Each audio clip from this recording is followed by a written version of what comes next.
Vậy là dọn sạch tầng này rồi. Đã phân giải hết rồi. Vốn còn định đến xem xử lý được bao nhiêu tên cơ đấy. Vũ Vân Trạm, lần này hạng nhất chắc là tôi rồi nhỉ. Cái đó, cậu tốt nhất nên lên lầu xem thử. Chẳng lẽ trên lầu có kẻ còn ghê gớm hơn?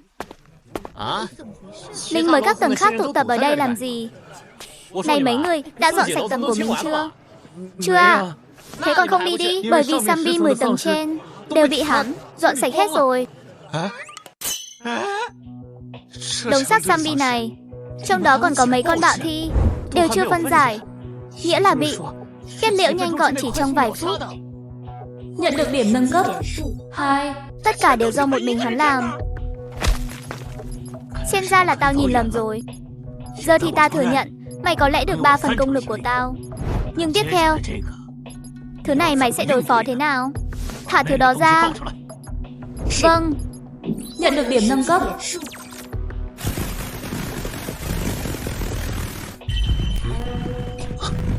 Thứ bên ngoài cửa sổ.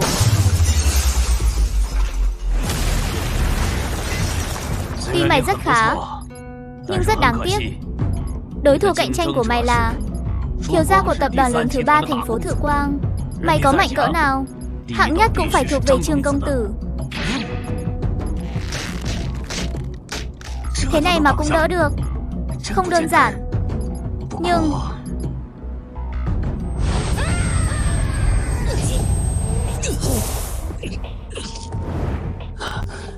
sức mạnh và tốc độ đều bình thường, không ngờ còn có chiêu này. Chả trách hôm qua Ngũ Phân Trảm cố tình dặn ta mang theo tai nghe chống ồn. Hóa ra là vì cái này. Tai nghe cho tôi mượn dùng. Đợi đã. Biến ảnh xạ kích biến mất rồi. Ngây thơ. Ở cự ly gần, tai nghe chống ồn cũng không chặn được tiếng ồn tần số cao. Nhưng mà tốc độ di chuyển đó là sao vậy? Cảm giác không thua gì trảm kích xung phong của ta.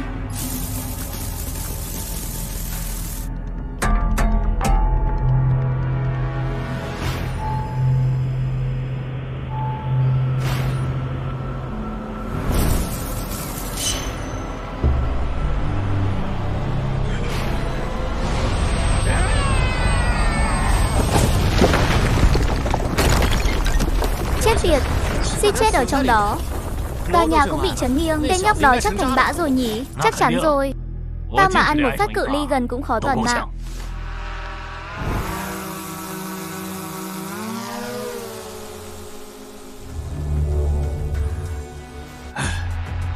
Quả nhiên biến thành bã rồi à?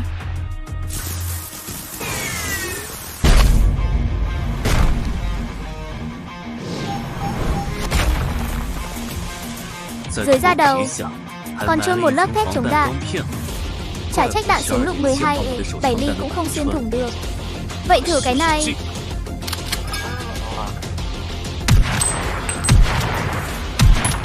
Bạo thi đã bị tiêu diệt. Xong, xử lý xong rồi. Quá tàn bạo. Đầu nát đét rồi mà còn bồi thêm mấy phát. Chết tiệt. Cho dù tên nhóc này né được cú sốc cự ly gần của tiếng thét bạo thi, cũng không thể nào không hề hấn gì. Rốt cuộc là chuyện gì xảy ra?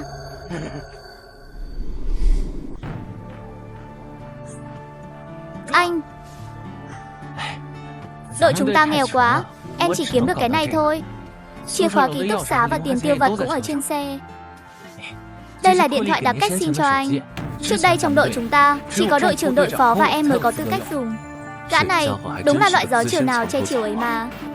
Cậu biết tòa nhà Phương Gia ở đâu không? Nghe nói rất hoành tráng, ta đi mở mang tầm mắt. Tòa nhà cao nhất ở trung tâm nội thành chính là nó. Nhưng mà anh tuyệt đối đừng đến quá gần, nếu không sẽ bị xem là mối đe dọa và bị bắn chết. Cấp độ cảnh giới cao thế à? Từ sau khi lão thành chủ bị ám sát, Phương Gia đã nâng cao đáng kể cấp độ cảnh giới. Tóm lại, anh vẫn nên cẩn thận thì hơn. Lần này vào thành, ngoài việc lợi dụng tài nguyên trong thành để nâng cấp, còn phải thăm dò tường tận gốc các Phương Gia. Trước đây mình từng thử nâng cấp cho Bạo Thi. Chú ý, hiện tại không thể nâng cấp cho Bạo Thi và con người. Đến cấp 5 rồi, giết zombie thường, không còn điểm kinh nghiệm nữa. Ngay cả Bạo Thi cũng giảm đi nhiều. Nâng cấp cần phải có được thông tin về Bạo Thi cấp cao hơn mới được.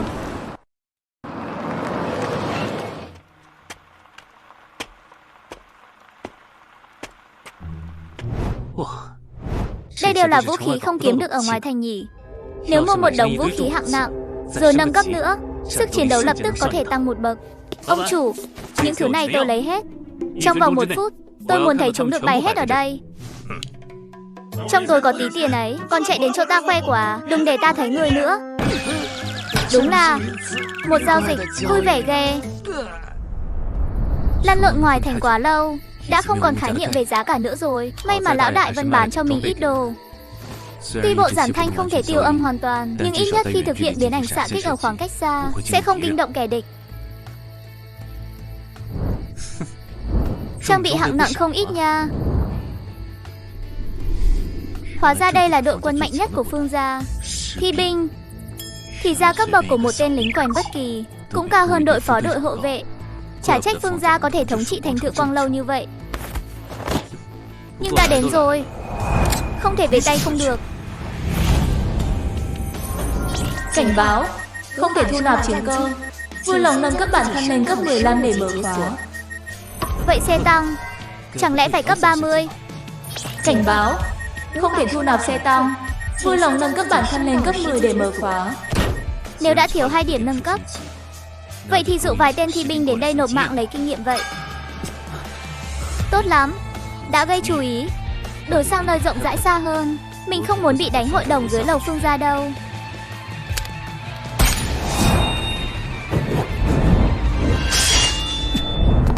Nhanh quá, lại có thể theo kịp biến ảnh xạ kích của mình. Nếu còn tiết kiệm điểm nữa, mạng nhỏ khó giữ rồi. Đã lên cấp 8, tiêu hao 3 điểm nâng cấp. Điểm nâng cấp còn lại không.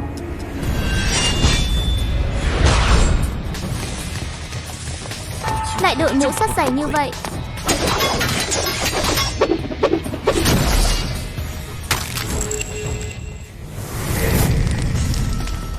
Trước đó, tên thi binh trông như cái quạt điện kia từng nói, họ là do con người cải tạo thành, nhưng khí tức tỏa ra từ trong mũ sắt kia vốn dĩ chính là bạo thi mà. Thi binh đã bị tiêu diệt, nhận được 1 điểm nâng cấp. Thi binh này cho khá nhiều kinh nghiệm đấy.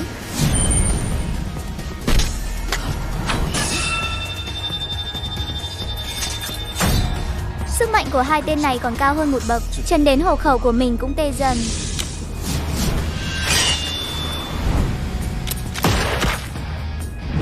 Phát bắn này không giết được ngươi, nhưng ít nhất có thể làm chậm hành động của ngươi. Cho ta một chút thời gian, tập trung tinh thần đối phó một tên.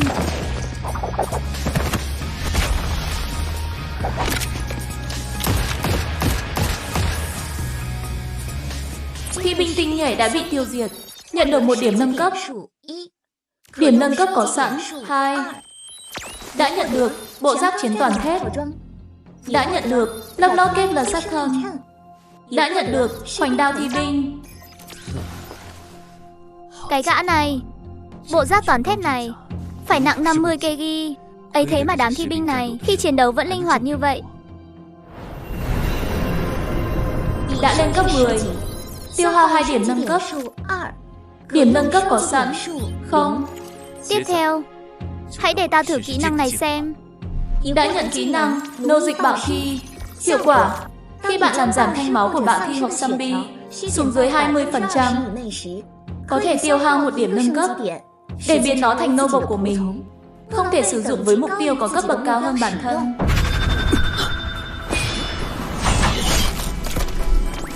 Cấp 8, thi binh tinh nhuệ, máu còn 18%. Trạng thái có thể nô dịch. Lại một đợt thi binh nữa tới. Đang lo không đủ điểm đây. Cảm ơn đã đến tiếp tế. Thi binh tinh nhuệ đã bị tiêu diệt, nhận được 1 điểm nâng cấp. Thi binh tinh nhuệ đã bị tiêu diệt, nhận được 1 điểm nâng cấp. Thi binh tinh nhuệ đã bị tiêu diệt, nhận được 1 điểm nâng cấp. Điểm nâng cấp có sẵn 7. Đã nhận được một thi binh tinh nhuệ cấp 9. Đã đạt giới hạn số lượng nô bộc. Nếu cần nhận thêm nô bộc, vui lòng nâng cấp lên cấp 20 trước. Điểm nâng cấp có sẵn 6. Tạm dùng vậy đã. Sau này gặp thi binh mạnh hơn hoặc bảo thi thì đổi sau.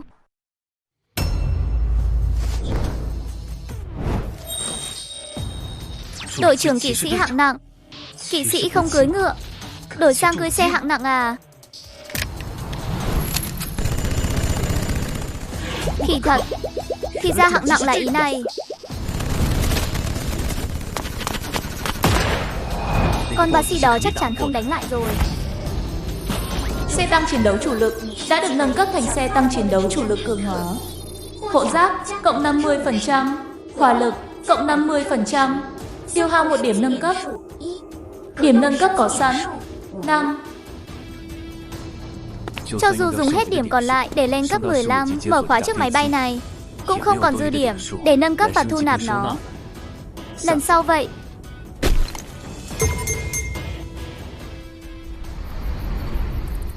Lần này đến Phương gia nhập hàng, bản thân lên được cấp 10. Nhận được một tên đệ thi binh tinh nhuệ, còn có một chiếc xe tăng chiến đấu chủ lực cường hóa và 5 điểm nâng cấp. Cũng không tệ. Nhìn thấu thông minh đã kích hoạt. Mỗi giây tiêu hao 5 điểm tinh thần. Cho dù trốn sau gốc cây, ta cũng nhìn thấy ngươi. Ra đây đi. Không hổ là tiểu ca ca ta để mắt tới, trực giác rất nhạy bén nha. Cô đang theo dõi tôi. Thông minh thật. Theo dõi tôi từ lúc nào? Đừng có bộ dạng đằng đằng sát khí thế chứ. Làm như sắp ăn thịt người ta vậy. Tôi đến đây với ý tốt mà. Ý tốt? Ý gì? Cậu muốn lật đổ Phương gia, tôi có thể giúp cậu. Tôi không hiểu cô đang nói gì. Là người của đội hộ vệ mà lại nói ra lời như vậy. Hơn nữa, nếu cô bất mãn với Phương gia, tự đi tìm Phương Tiêu ấy, lôi kéo tôi vào làm gì? Bởi vì từ trên người cậu, tôi thấy được hy vọng hủy diệt Phương gia. Đưa tôi đến đây làm gì? Bởi vì tôi cảm thấy ở đây có thể khiến cậu cảm nhận được lửa giận ngút trời của tôi đối với Phương gia. Thứ chôn ở đây là mối thù sâu như biển máu của tôi. 10 năm trước, khi đại dịch zombie bùng phát, Phương gia mang theo vũ khí riêng của mình kiểm soát thành Thự Quang. Rất nhanh, Phương gia đã vơ vét sạch sẽ vật tư trong khu vực, vài game xung quanh ngoại thành. Không lâu sau, những người lang thang không sống nổi ở ngoại thành chỉ có thể vào thành tìm nơi nương tựa và buộc phải chấp nhận điều kiện của Phương gia. Ngoài việc phải làm việc trong thành mỗi ngày để đổi lấy chút thức ăn ít ỏi, tất cả mọi người đều phải chấp nhận kiểm tra cải tạo thành thi binh. Người vượt qua kiểm tra có thể được cải tạo thành thi binh, phục vụ cho thành Thự Quang, đi tiêu diệt zombie ngoài thành. Người có chiến công xuất sắc được thăng chức sẽ có cơ hội vào nội thành, thực hiện bước nhảy vào giai cấp. Không cần phải lo lắng vì một bữa ăn, cũng không cần phải ngủ ngoài trời mưa gió. Đây không phải là chuyện tốt sao? Nhưng Phương gia đã che giấu thông tin tiêu cực quan trọng. Đó là tất cả thi binh được cải tạo thành công, cuối cùng đều sẽ đi vào con đường không lối thoát. Anh trai Nam Phong là 5 năm trước, tức là sau khi Phương Tiêu lên làm thành chủ mới trở thành thi binh. Anh trai trở thành thi binh chỉ có một mục đích, đó là muốn tìm cho hai anh em chúng tôi một chỗ đứng trong nội thành. Anh ấy rất có thiên phú chiến đấu, lại không tiếc mạng sống, chức vụ thăng rất nhanh. Nhìn thấy sắp bước vào cửa đội cận vệ, chuyện không ngờ lại xảy ra.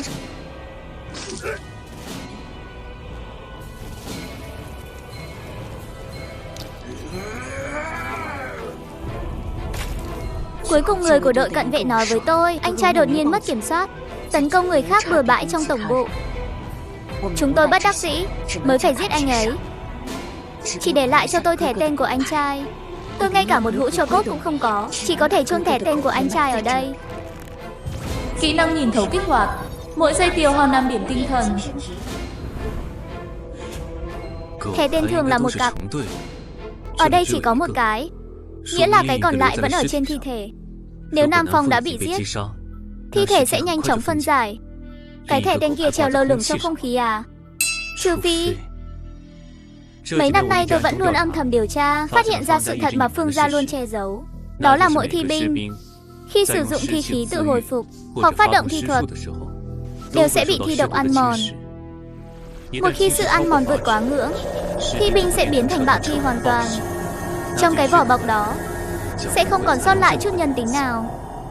Mà đối với thi binh đã biến thành bạo thi, Phương gia có một phương pháp nào đó để kiểm soát, biến chúng thành cỗ máy giết chóc thuần túy. Cho nên thi binh bất mãn với Phương gia như tôi, muốn phản kháng Phương gia sẽ rơi vào vòng luẩn quẩn.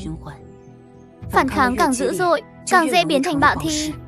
Biến thành bạo thi sẽ bị Phương gia kiểm soát hoàn toàn, trở thành công cụ tiếp tay cho kẻ ác. Tôi tạm tin những gì cô nói là thật. Vậy tại sao tôi lại là hy vọng lật đổ Phương gia? Từ khi cậu bắt đầu kỳ thi tân binh, tôi đã theo dõi mọi trận chiến của cậu. Cậu không phải thi binh, nhưng lại có thể không ngừng mạnh lên. Tuy không biết cậu làm thế nào, nhưng chỉ có cậu mới có thể tránh được vòng lặp tử thần của thi binh chúng tôi.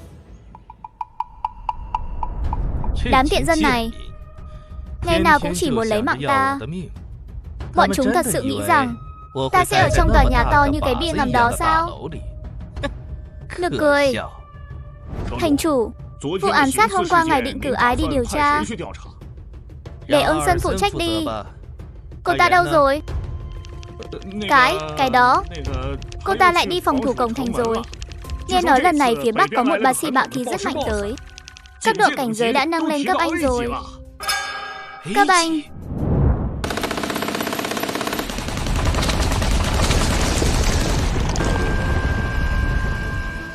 Pháo phòng không sao dừng rồi. Báo cáo, đã vượt quá góc hạn nòng tối đa. Thứ đó vốn dùng để phòng không. Đối đất đương nhiên không được rồi. Ngũ đội trưởng, con ba si này giao cho ta. Đánh trên bộ, vẫn phải xem thi binh chúng ta đây. Tiểu đội trưởng, con ba si đó sắp khoan qua tường thành rồi. Đừng sợ, nó sắp đụng phải mình rồi.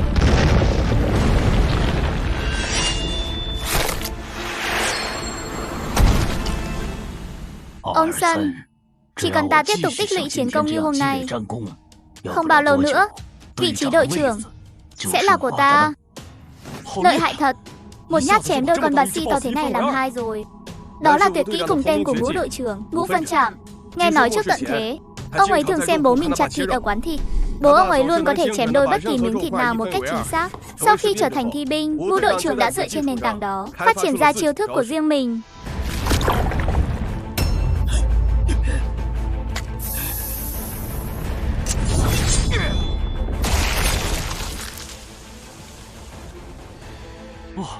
Tôi vẫn là lần đầu thấy loại phi nhân hình này. Cậu đến muộn, bình thường thôi. Loại này gọi là thi khôi, thường là do bạo thi hình người cấp cao chuyển hóa thành. Đa số không có khả năng tự hồi phục, còn hôm nay tự hồi phục nhanh thế này, tôi cũng là lần đầu thấy. Tuy không biết lõi ở đâu, nhưng nếu băm người thành mảnh vụn, thế nào cũng chém trúng lõi chứ nhỉ. Nửa còn lại tái sinh nhanh thế.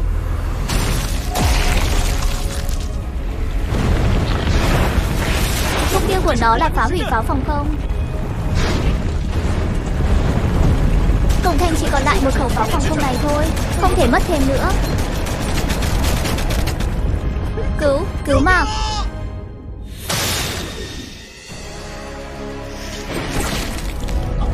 Một cái rìu cứu hỏa đã chém đôi con ba si. Nhưng cái rìu này cũng to quá rồi đấy. Là ai? Nhóc con, đưa súng sát gần của cậu cho tôi.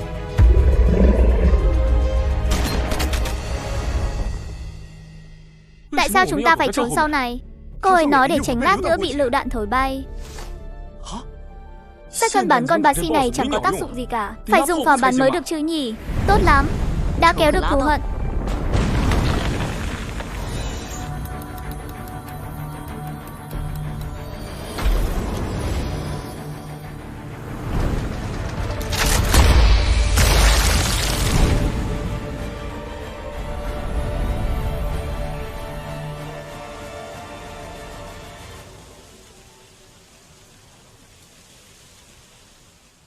Vừa rồi cái đó có tính là pháo không? Khẩu sát cân to như vậy, chắc là tính pháo sát cân nhỉ? Cậu tỉnh rồi à? Vết thương lành chưa? Bác sĩ đã không còn nữa rồi. Con đàn bà chết tiệt này lại cướp mất chiến công của lão tử rồi. Ông Sân, cô nghe cho rõ đây. Sớm muộn gì vị trí đội trưởng của cô cũng sẽ là của tôi. Lại phớt lờ ta, cô con đàn bà kiêu ngạo này. Cái gì? CCTV ở các góc quan trọng đều mất hết. Vâng. Tối hôm đó, video từ mấy camera có thể quay được kẻ xâm nhập đều mất hết. Chỉ quay được một tên cướp đeo mặt nạ. Thân hình đồ sộ kỳ lạ này chắc là thi khôi mà Nam Nguyệt nói trong tình báo nhỉ.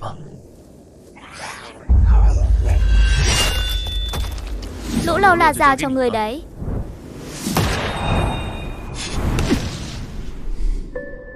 Tôi đã nhờ quan hệ lùi thời gian cậu đến trình diện ở đội chống bạo thi rồi. Tạm thời cậu sẽ không bị quân đội Phương gia ràng buộc. Cậu cần thông tin gì, cứ hỏi thẳng tôi là được. Hệ thống chiến lược của Phương gia như thế nào? Từ cao đến thấp, chia thành EC, Anh, B, C, D, M. Mỗi cấp lại chia nhỏ thành 3 bậc. Ví dụ, cấp EC chia thành EC cộng, EC và EC đến. Các cấp khác tương tự. Xem ra hệ thống cấp bậc còn chia nhỏ hơn nữa. Như vậy thì cấp bậc hai bên hơi không khớp nhau. Là mốc thang chiếu thi, ngũ phân trảm là cấp bậc gì? Chiến lược thông thường là D cộng. Cấp độ thi hóa có thể đạt B đến. Loại vượt 2 cấp lớn như hắn khá hiếm. Nhưng chỉ có thể tăng một cấp lớn hoặc một cấp nhỏ. Nhưng thi hóa cần kiểm soát thời gian nghiêm ngặt, nếu không rất dễ biến thành bạo thi. Trong tất cả quân thường trực, đội hộ vệ và đội chống bạo thi, người có chiến lược cao nhất là ông Sơn, Anh cộng. Cấp độ thi hóa chưa rõ. Người phụ nữ đó có sức đề kháng với thi độc cực kỳ biến thái, vẫn luôn đột phá giới hạn. Trung tâm kiểm tra cũng không mô phỏng được giới hạn của cô ta ở đâu. Vậy cô ta là người mạnh nhất thành Thự Quang rồi? Không phải. Tuy cô ta xếp trong top 3 thập kiệt, nhưng trong binh đoàn cận vệ bên cạnh Phương Tiêu, nghe nói có người trạng thái thường đã là cấp EC, giấu rất kỹ. Tôi vẫn đang tìm cách dò la thêm thông tin. Cho nên, bạo thi lần này để cậu đi đánh chính là đá thử vàng của cậu. Đá thử vàng sao?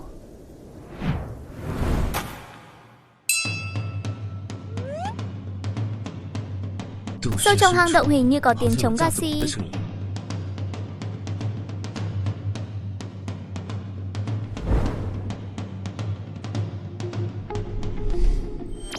Ngươi cũng đến đây để nghe buổi hòa nhạc của ta à? Con bạo thi này vậy mà biết nói, như Golozin vậy. Nghe cái gì mà nghe, ta đến để xử ngươi.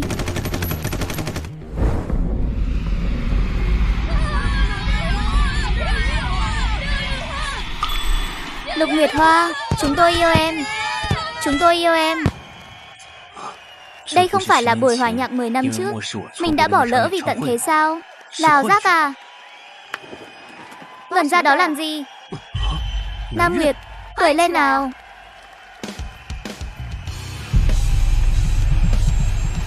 Mặc kệ tận thế, cháy lên.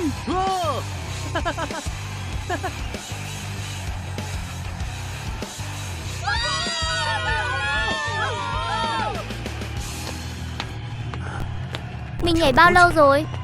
Hơn 10 mấy tiếng rồi. Mệt quá. Nhưng chỉ cần nghe thấy tiếng trống đó, cơ thể sẽ không tự chủ mà nhảy múa điên cuồng. Đúng rồi, tai nghe trống ồn. Mau đeo vào.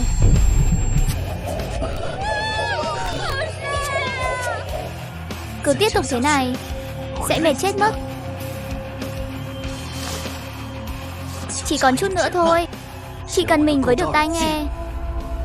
Chút nữa thôi. Nhóc con, lúc chiến đấu với chị đây không phải mạnh mẽ lắm sao? Sao mấy ngày không gặp đã ra bộ dạng trận hư thế này? Có phải làm nhiều quá không? Tôi trùng ao thuật nhảy múa hư không nhiều quá nên mệt được chưa? Có tinh thần rồi đấy. Cậu phải giữ chút sức cho chị nhé. Trước khi giúp tôi báo thù, dù khó khăn đến đâu cậu cũng phải cố gắng chống đỡ cho tôi.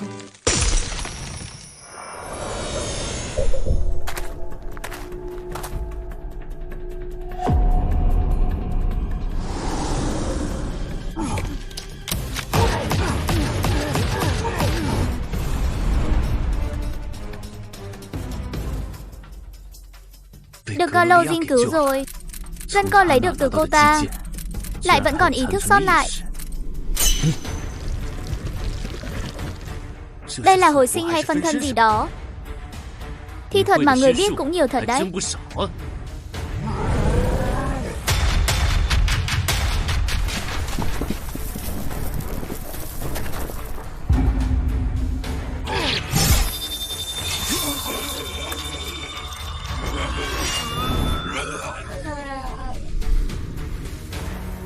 Tuy tai nghe này đã tăng cường chống ồn, có thể triệt tiêu 90% tiếng ồn, nhưng vẫn nghe thấy một chút tiếng trống. May là cường độ này không đến mức khiến mình trúng ảo thuật nữa. Bác sĩ này em là còn dùng thi phân thân nữa. Vậy thì để ta tìm ra bản thể của ngươi, ra tay trước chiếm lợi thế. Tìm thấy rồi. Hướng là phía đông, đi xử lý hắn.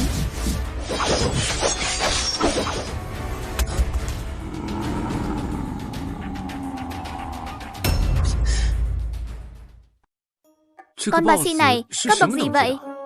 Chắc là loại mà ngay cả ông Sơn đến cũng phải hơi do dự một chút. Cô đùa tôi đấy à? Bây giờ bắt tôi đi đánh bà si cấp bậc này. Khỉ thật. Nam Nguyệt không đùa mình. Cô ta vẫn luôn giữ thái độ như hồi thi tân binh sao? Kẻ mạnh sống sót. Điểm nâng cấp có sẵn 3. Tiêu hao 6 điểm nâng cấp. Đã lên cấp 20. Đã mở khóa nâng cấp chiến cơ. Đã nhận kỹ năng bị động, siêu giảm giá, giúp giảm đáng kể số điểm cần thiết khi bạn nâng cấp vật phẩm. Đã nhận kỹ năng bị động, ẩn trang bị, giúp bạn có thể ẩn đi trang bị không muốn hiển thị, bao gồm giá treo vũ khí, súng ống, áo chống đạn. Sức mạnh cơ thể của bạn đã được tăng cường đáng kể.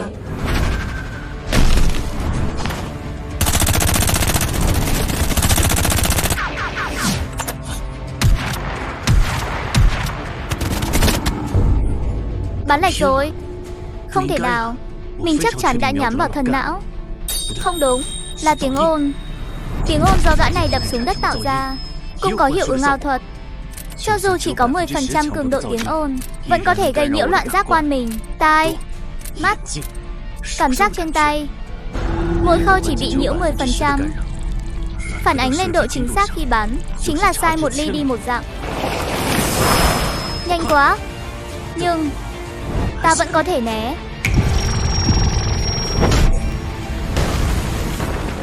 Chỉ chút nữa là né được rồi. Vẫn là bị âm thanh đó gây nhiễu. Tai nghe cũng bị rời vỡ làm đôi rồi. Hơn nữa mình vẫn không nhìn thấy cấp bậc trên đầu gã kia.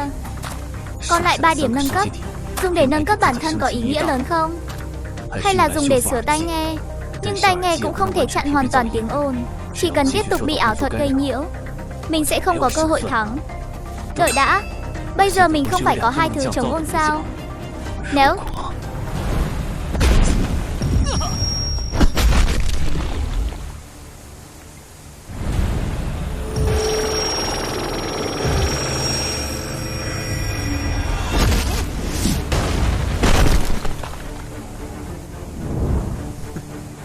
không bị âm thanh gây nhiễu, có thể ra đòn bình thường thì lực xung kích cấp 20 mạnh hơn trước nhiều. Tại sao? Âm thanh không có tác dụng. Bộ giảm thanh cộng với tai nghe chống ồn bị hỏng đã nâng cấp thành bộ giảm thanh trường tĩnh lặng tuyệt đối. Tiêu hao 2 điểm nâng cấp. Điểm nâng cấp còn lại 1. Hiệu quả trang bị tạo ra một trường tĩnh lặng tuyệt đối trong phạm 6 đường kính 2 mét xung quanh bạn. Mọi âm thanh bên trong không thể truyền ra ngoài. Mọi âm thanh bên ngoài cũng không thể truyền vào trong. Mình biết tại sao trong lời Nam Nguyệt những kẻ lợi hại kia không dám tùy tiện đến đây rồi. Nếu không có phương pháp cách âm như mình, sức chiến đấu sẽ bị suy giảm đáng kể.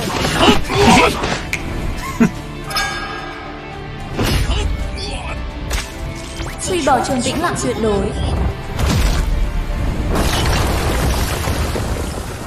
Trạng thái 1 của Bạo Thi đã bị đánh bại. Thưởng 5 điểm nâng cấp. Điểm nâng cấp có sẵn 6. Đánh được một nửa đã cho thưởng rồi. Hệ thống lo lắng mình sẽ chết ở phía sau à? Lúc nhảy múa hư không suýt mệt chết cũng không lo lắng. Xem ra trạng thái 2 sau này mới là thực sự ra tay. Kích hoạt trường tĩnh lặng tuyệt đối. Qua trận chiến vừa rồi, hắn chắc đã biết ảo thuật tiếng ồn vô dụng với mình rồi nhỉ? Hắn bây giờ lại đang làm gì vậy?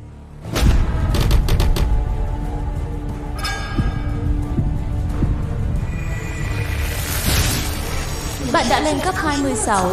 Tiêu hao 6 điểm nâng cấp. Điểm nâng cấp có sẵn 0. Đã nhận kỹ năng bị động truy phòng xuyết điện cấp 1. Hiệu quả giúp bạn sau khi biến ảnh xạ kích có thể kế thừa tốc độ của đạn bạn bắn ra, đạn pháo, tên lửa và các loại vũ khí khác. Bạn nhận được kỹ năng bị động vươn mặt phút qua. Chỉ cần cấp bậc của kẻ địch cao hơn bạn, số điểm bạn có thể nhận được bằng chênh lệch cấp bậc giữa bạn và kẻ địch cộng 1. Nếu cấp bậc của bạn cao hơn kẻ địch, tối đa có thể nhận được 35 điểm. Mỗi nâng cấp giảm 1 điểm. Hiệu quả. Bây giờ bạn tiêu diệt bất kỳ loại kẻ địch nào đều có khả năng nhận được điểm nâng cấp.